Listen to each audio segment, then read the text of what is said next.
칭찬은 고래도 춤추게 한다라는 그런 말 여러분 너무나 잘 아시죠? 이런 제목의 책이 나왔죠. 칭찬은 고래도 춤추게 한다. 이 말은 바꿔서 말하면 이 세상에 칭찬을 싫어하는 사람은 아무도 없다.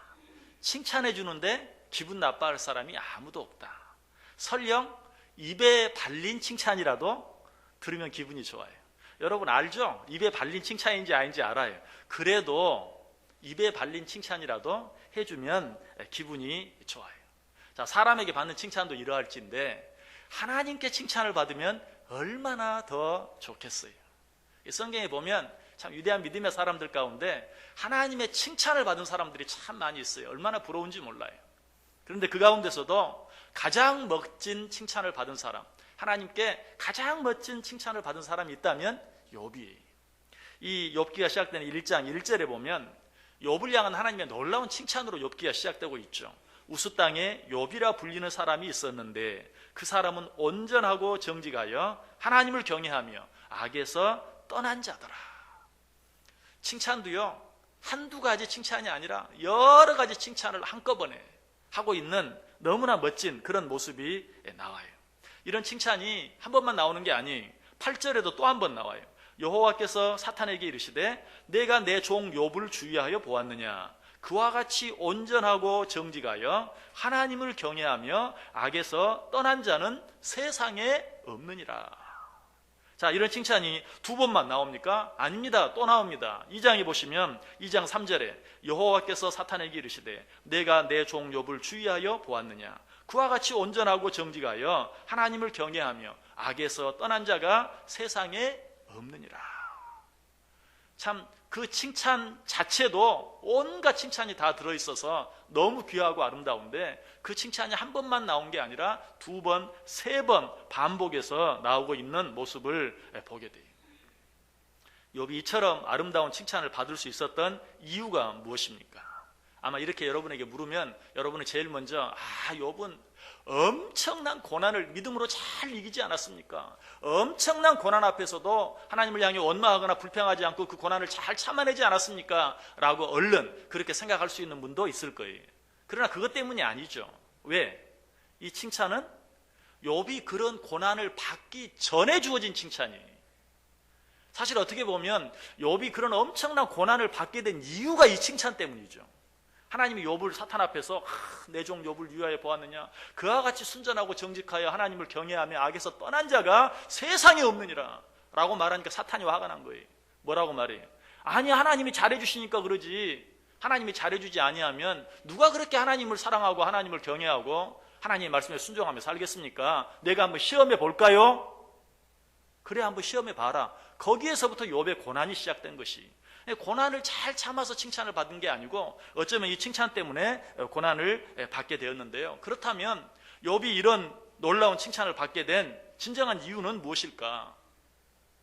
여러 가지 많은 이유가 있지만 그 가운데 가장 중요한 이유 한 가지가 오늘 본문에 기록되어 있어요. 자, 4절 5절을 우리 다 같이 다시 한번 한 목소리로 읽어봅니다. 시작. 그의 아들들이 자기 생일에 각각 자기의 집에서 잔치를 베풀고 그의 누이 3명도 청하여 함께 먹고 마시더라. 그들이 차례대로 잔치를 끝내면 욥이 그들을 불러다가 성결하게 하되 아침에 일어나서 그들의 명수대로 번제를 드렸으니 이는 욥이 말하기를 혹시 내 아들들이 죄를 범하여 마음으로 하나님을 욕되게 하였을까 함이라. 욥의 행위가 항상 이러하였더라. 아멘. 자, 이게 어떤 일이 기록되어 있습니까? 욥의 자녀들이 10명인데 그 자녀들이 생일이 되면 자기 아버지 욥과 자기 형제들을 다 모아놓고 잔치를 벌여요. 그런데 이 잔치가 지나고 나면 욥은 항상 그 자녀들을 다 모아놓고 그 자녀들의 수대로 하나님께 번제를 드렸다. 그 이유가 무엇인가? 혹시라도 우리 자녀들이 하나님의 이름을 욕되게 하였을까 두려워서 그 자녀들의 생일마다 자녀들의 수대로 하나님께 번제를 드렸다라는 것이에요. 그리스도인들은 염려하며 살면 안 되죠. 성경은 염려하지 말라. 아무것도 염려하지 말고 너희는 무엇을 먹을까, 무엇을 마실까, 무엇을 입을까 염려하지 말라. 염려하지 말라고 이야기해요. 그런데 지금 욥은 자녀들이 혹시라도 하나님의 영광을 가리웠을까 봐 염려하는 마음으로 그 자녀들의 생일 때마다 자녀들의 수대로 하나님께 번제를 드렸다. 여러분, 우리들이 무엇을 먹을까, 무엇을 마실까, 무엇을 입을까, 그런 육신에 대한 염려는 하지 말아야 돼. 그러나 해야 될 염려도 있어요. 그것은 어떤 염려인가? 우리의 영적인 부분에 대해서는 반드시 우리가 혹시라도 하나님 앞에 죄를 범하지는 않았는지 염려할 필요가 있어요. 육적인 염려는 우리를 망하게 하지만 영적인 염려는 우리를 새롭게 하는 것이. 고린도후서 7장 10절에 분명히 말해요. 하나님의 뜻대로 하는 근심은 후회할 것이 없는 구원에 이르게 하는 회개를 이루는 것이요, 세상 근심은 사망을 이루는 것이니라. 무엇을 먹을까, 무엇을 마실까, 무엇을 입을까는 염려하지 마세요. 그건 우리를 망하게 해요. 그러나 혹시라도 내가 하나님 앞에 잘못하지는 않았을까, 혹시라도 내가 하나님 앞에 실수하지는 않을까 하는 마음으로 염려하며 먼저 하나님께 기도하고 하나님의 도움을 구하는 것은 우리를 새롭게 한다, 우리를 살리는 것이 되고 우리에게 축복이 된다는 것이. 영적인 염려는 우리에게 큰 유익이 돼요. 그런데 우리는 항상 거꾸로 해요. 특별히 우리 자녀들에 대해서 그래요. 자녀들의 육적인 부분에 대해서는 얼마나 염려하는지 몰라요. 혹시라도 건강이 상하지 않을까, 혹시라도 공부를 잘하지 못할까, 혹시라도 좋은 학교에 가지 못하면 어떡하나, 혹시라도 좋은 직장에 가지 못하면 어떡하나, 혹시라도 돈을 많이 못 벌면 어떡하나, 성공하지 못하면 어떡하나, 출세하지 못하면 어떡하나. 육적인 염려는 꼬리에 꼬리를 물고 계속 하는데 우리 자녀들의 영적인 부분에 대해서는 염려하지 않을 때가 참 많아요. 너무 믿음이 좋아서인지 자녀들의 육적인 부분에 대해서는 떨쳐버리려도 떨쳐버릴 수 없을 만큼 끊이지 않고 계속해서 염려하면서도 우리 자녀들의 영적인 부분에 대해서는 너무 무관심할 때가 참 많다는 것이. 자녀들이 학교에 한번 빠지면 여러분 어때요? 염려하죠? 걱정하죠? 큰 문제가 난 것처럼 학교를 쫓아가고 난리가 날 거예요. 아니, 학원에만 한번 빠져도 그래요. 그러나 주일날 교회에 빠지는 것에 대해서는 그럴 수도 있지 뭐. 아니, 어쩔 땐 아이고 내일 시험인데 가지 마라. 너 고3인데 올 1년은 그냥 교회 잊어버리고 열심히 공부나 해라. 여러분, 이렇게 하는 부모들이 얼마나 많은지 몰라요. 얼마나 잘못됐는지 몰라요. 육적인 일은 염려하면서 영적인 일은 무관심이에요. 그러나 욥은 그러지 않았다는 것이. 어떻게 보면 지금 욥의 형제들은, 욥의 자녀들은 참 서로 우애하면서 잘 지냈던 것 같아요. 아무 걱정거리가 없고 염려가 없는 것처럼 보여요. 그러나 욥은 어때요? 그들이 혹시라도 하나님의 이름을 망령되게 했을까봐, 혹시라도 하나님의 마음을 아프게 했을까봐 그 자녀들의 생일 때마다 그 자녀들의 수만큼 하나님께 번제를 드렸다는 것이.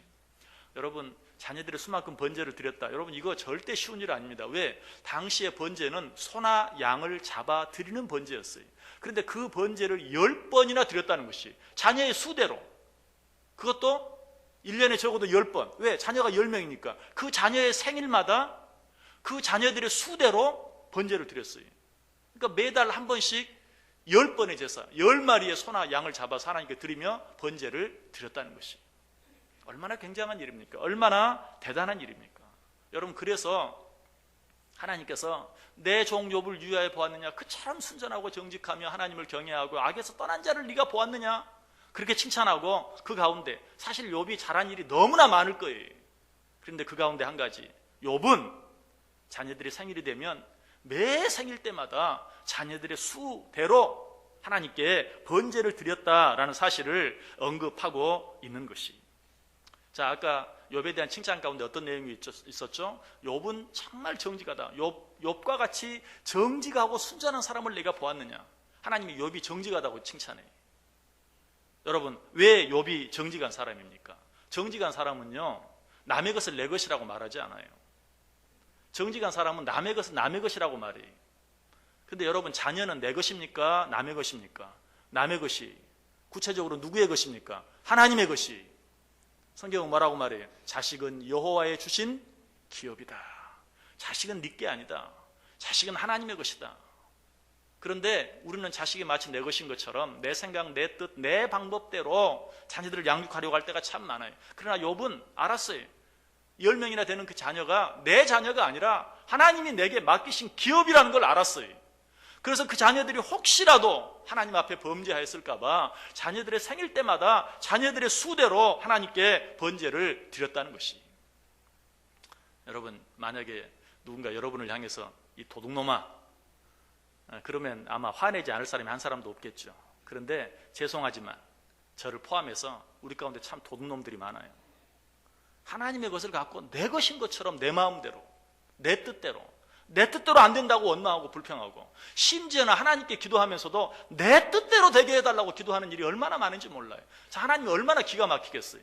내 것을 가지고 하나님의 것인데 내가 너에게 잠깐 맡겨놓았는데 그것을 하나님께 기도하면서 내 뜻대로 되게 해달라고 기도하니 하나님이 얼마나 기가 막히겠어요. 자녀는 우리의 것이 아니에요. 하나님의 것이.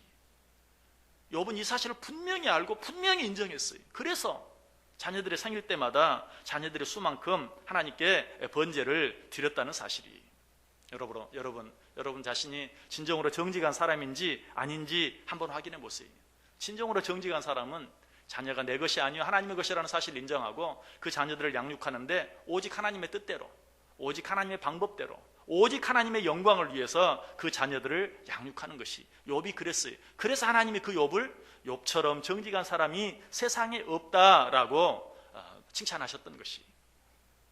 자, 그런데 우리의 자녀들이 좋은 믿음을 갖기를 원한다라고 바라기만 하면 그 사람이 정직한 사람이 됩니까? 아니, 진정으로 우리 자녀들이 믿음 안에서 잘 되기를 바란다면 그 자녀들 앞에서 좋은 모범을 보일 수 있어야 돼요.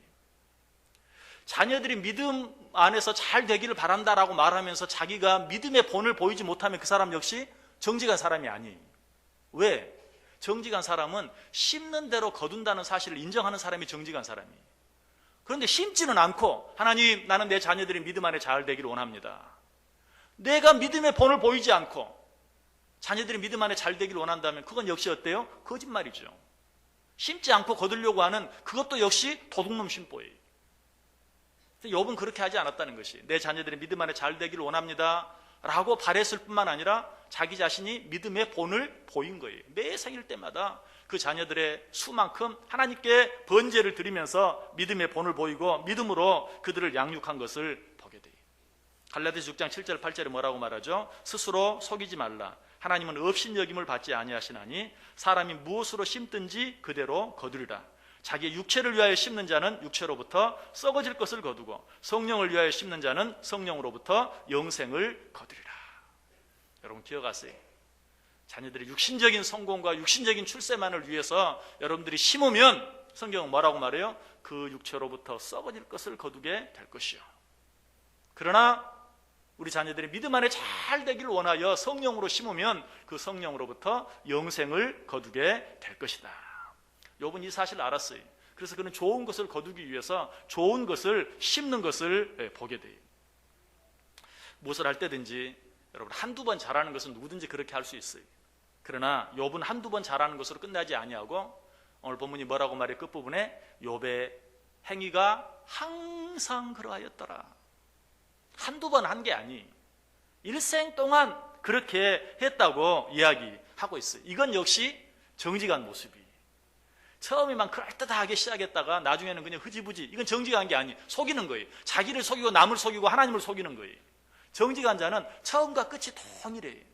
시작부터 끝까지가 동일해요. 이런 자가 정직한 자예요. 욥은 그랬어요. 자녀들의 수만큼 하나님께 번제를 드리는 것을 한두 번, 자녀들이 어렸을 때 우리들이 또 한 가지 자녀들을 양육하면서 잘못하는 게 있어요. 믿음을 가진 사람이라면 자녀들이 어렸을 때는 대부분 잘해요. 자녀들에게 말씀도 읽어주고 기도하고 교회 열심히 데리고 나오기도 하고. 그러나 조금 잘하면 내버려 두는 경우가 참 많아요. 아니 내버려 둘 뿐만 아니라 아까 말씀드렸던 것처럼 아이고 이제 고3인데 신앙생활을 좀 적당히 하고 대학 가서 잘하고 이렇게 하는 경우도 참 많아요.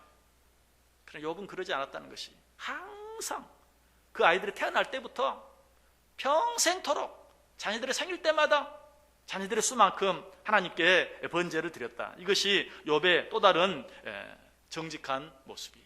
여러분 욥처럼 하나님께 칭찬받는 자들이 되기를 원하십니까? 먼저 여러분의 자녀들에 대한 소유권을 정말 하나님께 이양하세요. 아니 처음부터 하나님의 것이었어요. 우리 자녀들의 소유권이 하나님께 있는 것을 인정해야 돼요. 그리고 여러분들이 삶으로 모범을 보이세요. 그것이 정직한 것이. 심는 대로 거둔다. 내가 잘 심어야 우리 자녀들을 통해서 좋은 것을 거둘 수 있다라는 사실을 알고 믿음의 본을 보이기 위해서 애쓸 수 있어야 돼요. 수신제가 치국 평천하다라는 말 있죠. 이 말은 단순히 인간 세상에서만 적용되는 말이 아니에요. 영적인 세계에도 동일하게 적용이 돼요. 먼저 나 자신이 믿음 안에 던던히 서고, 그리고 우리 가정을 믿음으로 잘 세워놔야 하나님께서 원하시는 어떤 일들을 비로소 행할 수 있다. 그래서 성경은 하나님의 일을 하는 사람의 자격에 대해서 디모데전서 3장 2절 이하에 뭐라고 말합니까? 그러므로 감독은 책망할 것이 없으며 한 아내의 남편이 되며 절제하며 신중하며 단정하며 나그네를 대접하며 가르치기를 잘하며 술을 즐기지 아니하며 구타하지 아니하며 오직 관용하며 다투지 아니하며 돈을 사랑하지 아니하며 자기 집을 잘 다스려 자녀들로 모든 공손함으로 복종하게 하는 자라야 할지며 사람이 자기 집을 다스릴 줄 알지 못하면 어찌 하나님의 교회를 돌보리요. 하나님의 일을 하는 사람, 자기 집을 잘 다스려야 된다. 무엇으로? 믿음으로 잘 다스려야 된다. 디모데전서 3장 12절도 말하죠. 집사들은 한 아내의 남편이 되어 자녀와 자기 집을 잘 다스리는 자야 할지니. 무엇으로? 믿음으로. 자기 집을 믿음으로 잘 다스리는 자야 한다. 성경에서 훌륭한 하나님의 사람들, 훌륭한 하나님의 인물들에 대해서 생각해 보면 꼭 그 자녀의 부모들에 대해서 언급하는 것을 봐요. 이 사람의 부모는 누구였고, 심지어는 이 사람의 할아버지 할머니는 누구였고 까지를 함께 생각해요. 왜 그렇죠? 그 사람이 그렇게 될 수 있었던 것은 부모의 영향과 그 할아버지 할머니의 영향을 절대로 무시할 수 없기 때문에, 항상 우리가 성경에서 위대한 믿음의 사람들을 생각해 보면 그들의 부모는 어떠하였는가, 그들의 할아버지 할머니는 어떠하였는가 하는 것까지 함께 생각하는 것을 보게 돼요. 우리의 자녀들이 믿음 안에 잘 되기를 원한다면 우리들이 정말 하나님 앞에서 믿음의 본을 잘 보이고 그들을 믿음으로 잘 양육해야 돼요. 자, 우리 자녀들을 믿음으로 잘 양육하기 위해서는 어떻게 해야 합니까? 당연히 기도해야 되겠죠. 기도 없이는 불가능해요. 누가복음 23장 28절에 보면 예수께서 돌이켜 그들을 향하여 이르시되 예루살렘의 딸들아 나를 위하여 울지 말고 너희와 너희 자녀를 위하여 울라. 예수님께서 이제 십자가에 달려 죽으실 날이 가까워왔을 때 그 모습을 보고 예루살렘의 딸들이 정말 눈물을 흘리며 슬퍼했어요. 그때 예수님이 말하는 것이 나를 위해 울지 말고 너희 자녀를 위하여 울라. 무슨 말이에요? 너희 자녀를 위하여 눈물을 흘리며 기도하라. 그것이 바로 너희들이 해야 할 일이다. 그런데 믿음을 가진 사람 치고 자녀들을 위해 기도하지 않는 사람이 있을까요? 아마 다른 기도 다 안 한다 할지라도 그래도 하나님을 믿는다고 하면 제일 먼저 자녀들을 위해 기도할 것이. 그런데 이 일은 일반적으로 대체적으로 잘하면서도 믿음의 부모들이 전혀 잘하지 못하는 일 한 가지가 있어요. 그것은 무엇입니까? 자녀들을 신앙으로 가르치는 일, 하나님의 말씀으로 가르치는 일에 대해서는 잘하지 못하는 경우가 아예 하지 않는 경우가 참 많아요. 부모들이 이 일을 잘하지 못하고 또 아예 하지 않는 이유가 무엇입니까? 자녀들을 위해 기도하는 일은 부모가 마땅히 해야 할 일인 줄 알면서도 자녀들을 말씀으로 가르치는 일은 자기가 해야 될 일이라고 생각하지 않아요. 주일학교 선생님들이 하고 전도사님이 하고 목사님이 하고 이런 사람들이 하는 일이지 자녀들을 말씀으로 가르치는 일은 내가 할 일이 아니다라고 생각해요. 그러나 성경은 절대 그렇게 말하지 않습니다. 신명기 6장 6절 이하에 뭐라고 말하죠? 오늘 내가 내게 명하는 이 말씀을 너는 마음에 새기고 내 자녀에게 부지런히 가르치며 집에 앉았을 때에든지 길을 갈 때에든지 누워있을 때에든지 일어날 때에든지 이 말씀을 강론할 것이며 너는 또 그것을 내 손목에 매어 기호를 삼으며 내 미간에 붙여 표로 삼고 또 내 집 문설주와 바깥문에 기록할지니라. 내 자녀들을 가르쳐라. 집에 앉았을 때에든지 길에 행할 때에든지 언제라도 가르쳐라. 집 모든 것에 하나님의 말씀을 붙여서 일어서든지 앉아서든지 누워서든지 그 말씀을 보게 하라 라고 성경이 이야기하고 있어요. 누구에게 하는 말입니까? 부모들에게 하는 말이. 내 자녀들을 잘 가르쳐라. 잠언 22장 6절에도 마땅히 행할 길을 아이에게 가르치라. 그리하면 늙어도 그것을 떠나지 아니하리라. 에베소 6장 4절에도 말합니다. 또 아비들아 너희 자녀를 노엽게 하지 말고 오직 주의 교훈과 훈계로 양육하라. 자, 자녀들을 하나님의 말씀으로 믿음으로 양육하는 일. 그래도 믿음을 가지는 엄마들은 이 일을 위해서 애를 쓰는 경우가 참 많아요. 그런데 부모를 또 아버지와 엄마로 나누면 이 일에 정말 무관심한 사람들이 누군가 아버지들이 무관심한 경우가 참 많아요. 엄마들은 그래도 아이를 품에 안고 기도도 하고 말씀으로 가르치고 성경 이야기도 해주고 말씀도 써서 여기저기 붙이고 애우게도 하고 가르치는 엄마들이 참 많아요. 그런데 아빠는 뭐 엄마가 하면 됐지, 그 일은 엄마가 잘해야지 라고 생각하고 아버지들은 그 일을 하지 않아요. 그러나 성경에 사실은 어머니에 대해 직접적으로 언급한 말은 없지만 아버지들에게 직접적으로 언급하는 말은 있어요. 아비들아, 너희 자녀를 노예 없게 하지 말고 오직 주의 교훈과 훈계로 양육하라. 자, 엄마들이 애를 쓰는데도 잘 안 되는 가장 중요한 이유 가운데 하나가 어쩌면 아버지들이 무관심하기 때문에, 아버지들이 엄마만큼, 아니 내가 이 가정이 믿음의 가정이라는 사실을 기억하고 자녀들을 믿음으로 양육하는 일에 힘쓴다면 아마 그 자녀들이 믿음에서 벗어나지 아니하고 잘 될 수 있을 거예요. 어쨌든 부모들이 교회에만, 주일학교에만, 교회에만 자녀들을 양육하는 일을 그저 떠맡길 것이 아니라, 교회는 어때요? 고작 해야 일주일에 한 번, 아무리 길어야 30분 말씀을 전하는 것 외에 할 수 있는 방법이 많지 않아요. 요즘은 더더욱 그래요. 요즘은요, 아이들 데리고 주일날 오후에 한 번 더 모이려고 해도요, 이건 뭐 너무 어려워요. 될 수가 없어요. 평일날 나오라고 하면 더더욱 힘들어요. 어떻게 해야 되겠어요? 부모들이 잘 할 수 있어야 돼요. 그런데 왜 부모들이 이 일을 잘 하지 못합니까? 안 해도 된다, 물론 그렇게 생각하는 분도 있겠지만, 그런 생각보다도 내가 이 자녀들을 위해서 기도는 할 수 있는데 내가 어떻게 이 자녀들을 성경으로 가르치겠는가? 나도 잘 모르는데 어떻게 내가 이 성경을, 이 말씀을 우리 아이들에게 가르치겠는가? 나는 가르치는 은사가 없다, 나는 말하는 재주도 없다. 여러분, 그러나 이것은 자녀들을 믿음으로 양육한다, 자녀들을 믿음으로 가르친다라는 것이 그저 꼭 무슨 말로만 가르치는 것을 생각하기 때문에 그렇게 생각하는 것이, 자녀들을 믿음으로 가르치고 자녀들을 믿음으로 양육하는 것, 이것은 꼭 말로만 가르치는 게 아니에요. 아까도 말했던 것처럼 뭘로? 신앙의 본으로.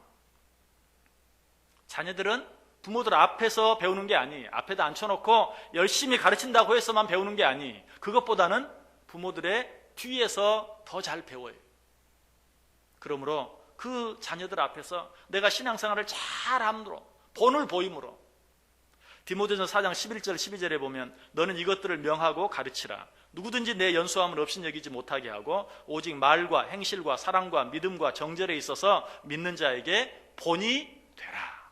앞에서 보면 이것을 명하고 가르치라. 그 일을 위해서 어떻게 하라고요? 모든 사람들에게 본이 되라. 우리 부모들이 자녀들에게 설령 말로 주일학교 교사처럼, 전사님처럼, 목사처럼 가르치지 못한다 할지라도 삶의 본으로 아이들이 부모들이 하는 모습을 보고 배울 수 있도록, 내가 말씀을 직접 가르칠 수 없다면 내가 말씀을 열심히 읽고 보는 것을, 또 배우는 것을, 열심히 예배하는 것을 자녀들에게 보고 배우게 하라라고 이야기하고 있어요. 자녀들에게 본이 될 수만 있다면 그 사람은 그 자녀들을 얼마든지 잘 가르칠 수 있어요. 자, 이런 말씀들을 듣고도 자녀들을 위해 기도하지 않고 자녀들을 위해 가르치지 못하는 자들이 있다면 그런 자들은 성경에서 무서운 말씀으로 경고하고 있는 것을 보게 돼요. 시편 106편 37절과 38절에 보면 이런 말씀이 나옵니다. 그들이 그들의 자녀를 악귀들에게 희생제물로 바쳤도다. 무죄한 피, 곧 그들의 자녀의 피를 흘려 가나안의 우상들에게 제사함으로 그 땅이 피로 더러워졌도다. 우리가 말씀을 대하면서 가장 조심해야 될 한 가지 태도가 있는데, 어떤 말씀들은 이 말씀은 내게 주시는 말씀으로 바꿔, 그러나 어떤 말씀은 나와 상관없는 말씀으로 치부해버리는 그런 일이야말로 하나님의 말씀을 듣는 태도 가운데 가장 조심해야 될 가장 위험한 태도예요. 그런데 나와 상관없는 말씀, 많은 사람들이 나와 상관없는 말씀으로 쳐버리는 많은 내용 가운데 특별히 방금 읽었던 이 시편 106편에 있는 말씀, 무슨 말씀입니까? 자녀들을 우상에게 제물로 드린다. 다른 건 다 몰라도 살인한다? 그렇지, 마음으로만 누굴 미워해도 살인하는 거니까 이 말도 나에게 해당될 수 있지. 하나님, 나 살인하지 않게 해주세요. 간음하는 것, 마음으로 음욕만 품어도 간음이라고 했지. 하나님, 음욕을 품지 않게 해주세요. 간음하지 않게 해주세요. 이렇게 하는 사람도 자녀를 우상의 제물로 드린다, 이 말씀만큼은 나와 상관없는 말씀으로 생각해버리는 그런 경우가 참 많아요. 그러나 여러분, 성경 가운데 나에게 해당되지 않는, 나와 상관없는 말씀은 하나도 없어요. 시편 106편에 있는 말씀도 마찬가지. 특별히 현대에 살고 있는 우리들은 더욱더 이 말씀을 내게 주시는 말씀으로 알고 받아야 돼요. 왜? 우리는 실제로 우리의 자녀들을 우상의 제물로 드리는 경우가 많아요. 어떤 우상? 물질이라는 우상, 명예라는 우상, 출세라는 우상, 인기라는 우상, 그런 우상에 우리 자녀들을 제물로 드려요. 그 일로 인해서 우리 자녀들은 그 사이에서 피를 흘리고 있어요. 너무나 힘들어하고 너무나 고통스러워해요. 그래도 부모들은 뭐라고 말해요? 이 세상을 살려면 그럴 수밖에 없다라는 그런 핑계로 자녀들을 속이고 자기를 속이고 세뇌시키면서 그런 속으로 몰아넣어요. 어쨌든 성공해야 되고 어쨌든 인기를 누려야 되고 어쨌든 돈을 벌어야 되고 하는 것으로. 물론 그런 것들이 필요 없다는 거 아니에요.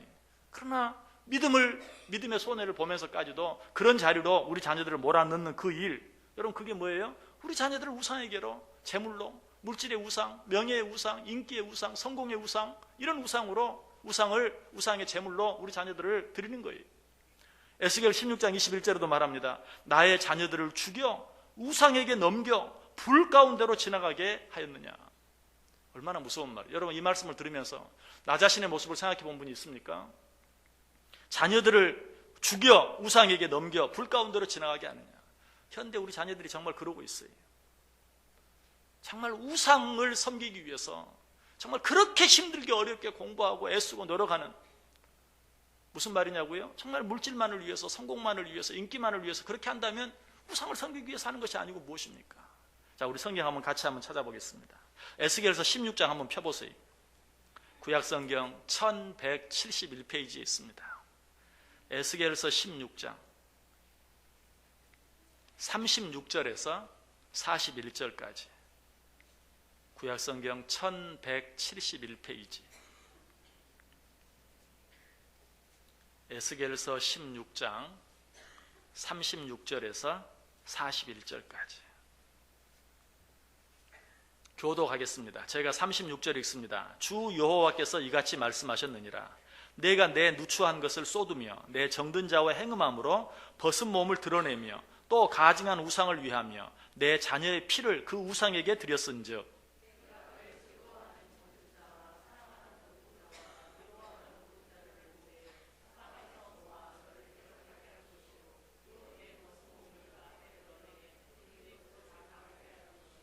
내가 또 간음하고 사람의 피를 흘리는 여인을 심판함같이 너를 심판하여 진노의 피와 질투의 피를 내게 돌리고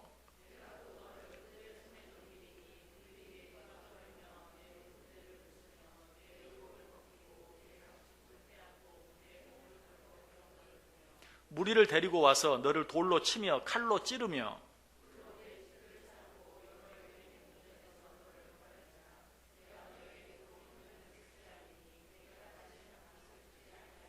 아멘.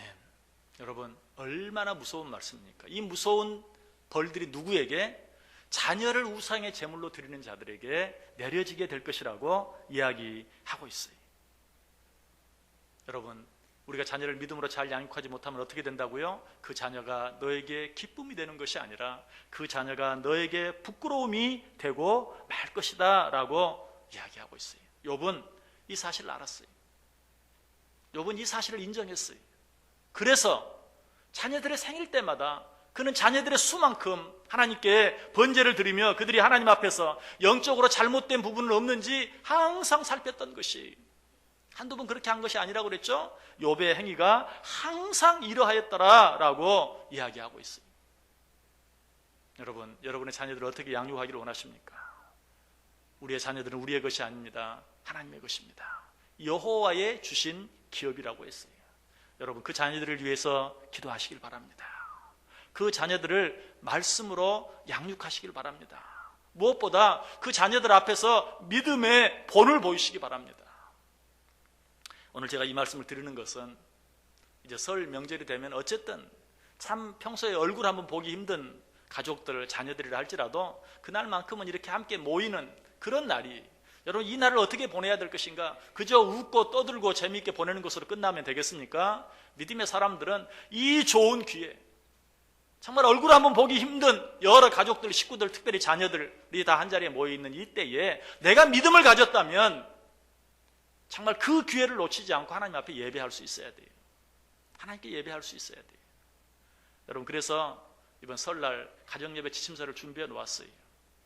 아무리 뭐 내가 가르치는 은사가 없다 할지라도 이 가정예배 지침서는 여러분들 그저 읽으면 돼요. 처음부터 끝까지 그대로 읽기만 하면 예배가 시작되고 예배가 끝나요. 사실 믿음이 있다 할지라도 자녀들을 말씀으로 교훈하고 권면하고 가르치는 일이 쉽진 않아요. 그러나 그대로 여러분이 설날 명절 아침에 우리 함께 예배드리자 하는데 거부할 사람은 아무도 없어요.